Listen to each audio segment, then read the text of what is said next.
ओम नमः शिवाय।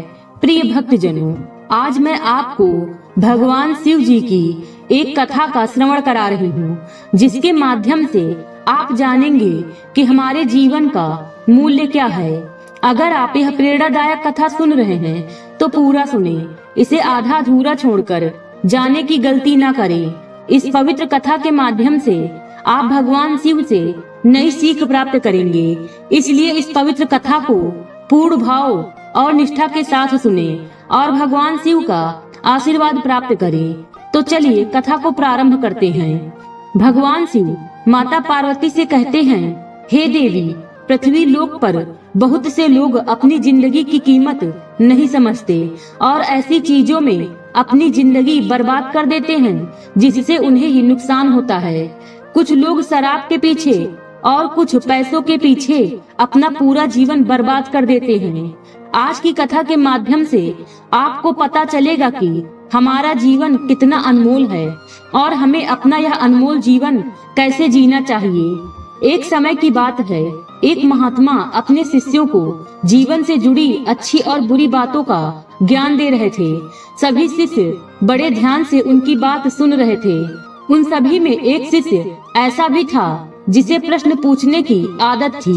वह उठकर महात्मा के पास गया और उनसे बोला, आप हमें जीवन के बारे में जो कुछ भी सिखा रहे हैं उसका क्या फायदा, क्योंकि हम में से कई बच्चे तो यह भी नहीं जानते कि हमारे जीवन का मूल्य क्या है और यह जीवन कितना कीमती है हमारे लिए। पहले कृपया हमें बताएं कि इस जीवन का मूल्य क्या है। महात्मा ने अपने शिष्य की बात सुनकर अपने कमरे में जाकर पत्थर का एक चमकता हुआ टुकड़ा ले आए। उन्होंने कहा, मैं तुम्हें इस जीवन का मूल्य तब बताऊंगा जब तुम्हें इस पत्थर का सही मूल्य पता चलेगा। और टुकड़ा अपने शिष्य को दे दिया और कहा, इस पत्थर के टुकड़े को किसी को नहीं बेचना, बस इसकी सही कीमत पता करके आना है। शिष्य महात्मा की बात मानकर बाजार की ओर चल दिया। उसने पहले बाजार में एक फल विक्रेता को देखा और उसे वह पत्थर दिखाकर पूछा, इस पत्थर के बदले तुम मुझे कितने फल दे सकते हो? फल विक्रेता ने कहा, यह पत्थर कोई खास नहीं है, लेकिन फिर भी मैं तुम्हें इसके बदले में 10 केले दे सकता हूँ। वह शिष्य उस पत्थर को लेकर आगे बढ़ गया। तभी उसकी मुलाकात एक सब्जी बेचने वाले से हुई। शिष्य ने सब्जी विक्रेता से पत्थर की कीमत पूछी। सब्जी विक्रेता ने पत्थर को ध्यान से देखा। उसने कहा, इस पत्थर की कीमत के बदले मैं तुम्हें अधिक से अधिक सब्जियों से भरा एक थैला दे सकता हूँ। उस पत्थर को लेकर शिष्य एक सोने के व्यापारी के पास गया। पत्थर के उस टुकड़े की चमक देखते ही सुनार ने उसकी कीमत 100 सोने के सिक्के लगा दी। जब शिष्य ने टुकड़ा बेचने से इनकार कर दिया तो सुनार बदले में 200 सोने के सिक्के देने पर सहमत हो गया, लेकिन शिष्य ने वह पत्थर नहीं बेचा। इसके बाद शिष्य एक हीरे के व्यापारी के पास गया और पत्थर का टुकड़ा उसके सामने रख दिया।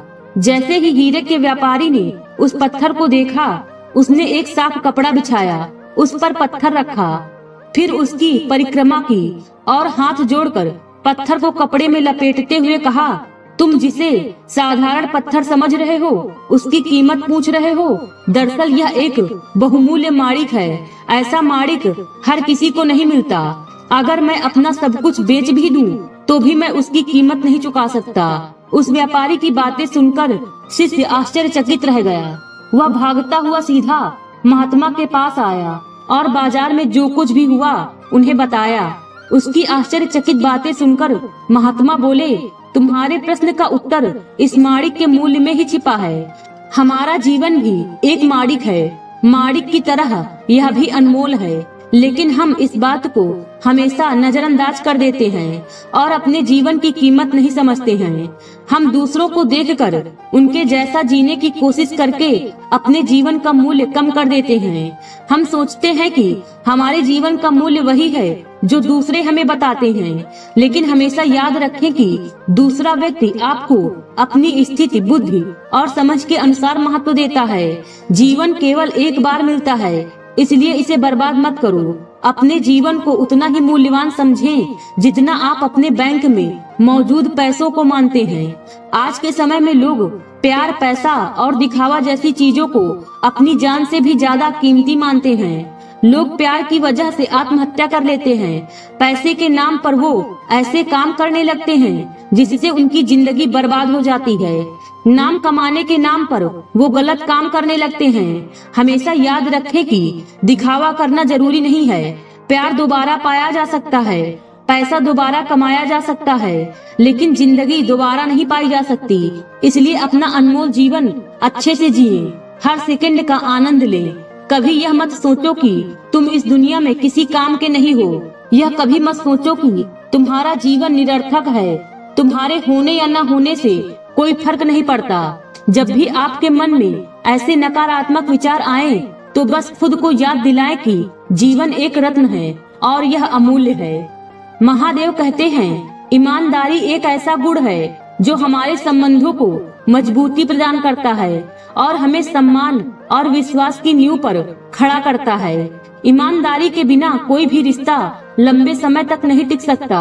ईमानदारी रिश्तों में विश्वास और भरोसा पैदा करती है। जब हम एक दूसरे के प्रति ईमानदार होते हैं तो हमारे संबंध मजबूत और अस्थायी बनते हैं। विश्वास और भरोसे का आधार ही ईमानदारी होती है, जो हमें एक दूसरे के साथ खुले और सच्चे संवाद की अनुमति देती है। ईमानदारी से हम एक दूसरे का सम्मान और आदर करते हैं। यह हमें अपनी गलतियों को स्वीकारने और उनसे सीखने की हिम्मत देती है। जब हम ईमानदार होते हैं तो हमें दूसरों से भी वही सम्मान मिलता है जो हमारे संबंधों को मजबूत बनाता है। ईमानदारी से हम अपने संबंधों में समर्पण और निष्ठा दिखाते हैं। यह हमें अपने कर्तव्यों और जिम्मेदारियों को सही ढंग से निभाने की प्रेरणा देती है।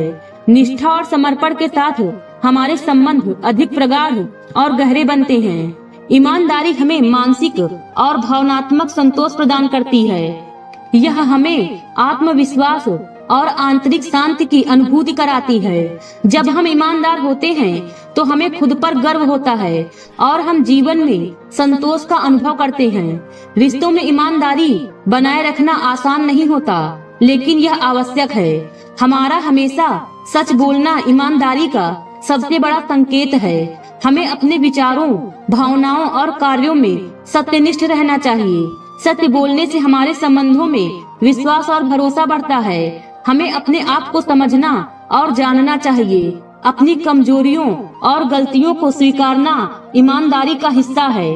आत्म जागरूकता हमें अपने संबंधों में सही और सच्चे रहने में मदद करती है। हमें अपने संबंधों में खुले और सच्चे संवाद को प्रोत्साहन करना चाहिए। इससे हम अपनी भावनाओं और विचारों को स्पष्ट रूप से व्यक्त कर सकते हैं। संवाद में ईमानदारी से हमारे संबंध मजबूत और समझदारी भरे बनते हैं। जब हम अपनी गलतियों को स्वीकारते हैं तो हम अपने संबंधों में ईमानदारी का परिचय देते हैं। हमें अपनी गलतियों से सीखना चाहिए और उन्हें सुधारने का प्रयास करना चाहिए। गलती स्वीकारने से हम एक दूसरे के प्रति सहानुभूति और सम्मान दिखाते हैं। हमें अपने संबंधों में विश्वासघात से बचना चाहिए। यह हमारे संबंधों को नष्ट कर सकता है और हमें मानसिक और भावनात्मक पीड़ा पहुंचा सकता है। ईमानदारी से हमें विश्वासघात से दूर रहने और अपने संबंधों को मजबूत बनाने में मदद मिलती है। रिश्तों में ईमानदारी के अनेक फायदे हैं जो हमारे जीवन को सकारात्मक दिशा में ले जाते हैं। ईमानदारी से हमारे संबंध मजबूत और अस्थायी बनते हैं। यह हमें एक दूसरे के प्रति विश्वास और भरोसा प्रदान करती है। मजबूत और अस्थायी संबंध हमें जीवन में सहारा और समर्थन प्रदान करते हैं। ईमानदारी से हमें आत्मसम्मान और आत्मविश्वास मिलता है। जब हम ईमानदार होते हैं तो हमें अपने आप पर गर्व होता है। आत्मसम्मान और आत्मविश्वास से हम जीवन की चुनौतियों का सामना बेहतर तरीके से कर सकते हैं। ईमानदारी से हम समस्याओं का समाधान निकालने में सक्षम होते हैं। यह हमें समस्याओं का सामना करने और उन्हें हल करने की क्षमता प्रदान करती है। ईमानदारी से हम समस्याओं का विश्लेषण कर सकते हैं और सही समाधान पा सकते हैं। ईमानदारी से हमें मानसिक और भावनात्मक संतुलन मिलता है। यह हमें आंतरिक शांति और संतोष प्रदान करती है। मानसिक और भावनात्मक संतुलन से हम जीवन में खुशहाल और संतुलित रहते हैं। रिश्तों में ईमानदारी का महत्व अनमोल है। यह हमारे संबंधों को मजबूती, स्थायित्व और गहराई प्रदान करती है। ईमानदारी से हम जीवन में संतोष, खुशी और संतुलन का अनुभव करते हैं। हमें अपने संबंधों में ईमानदारी को अपनाना चाहिए और इसे निभाने का हर संभव प्रयास करना चाहिए। आज की वीडियो में बस इतना ही। उम्मीद है वीडियो पसंद आई होगी। इस वीडियो में बोलते समय कोई त्रुटि हुई हो तो क्षमा करें। वीडियो पसंद आई हो तो वीडियो को लाइक और शेयर करें और चैनल को सब्सक्राइब कर दें और कमेंट बॉक्स में हर हर महादेव लिखना बिल्कुल न भूलें। मिलते हैं अगले वीडियो में। खुश रहिए और खुशियां बांटते रहिए। हर हर महादेव।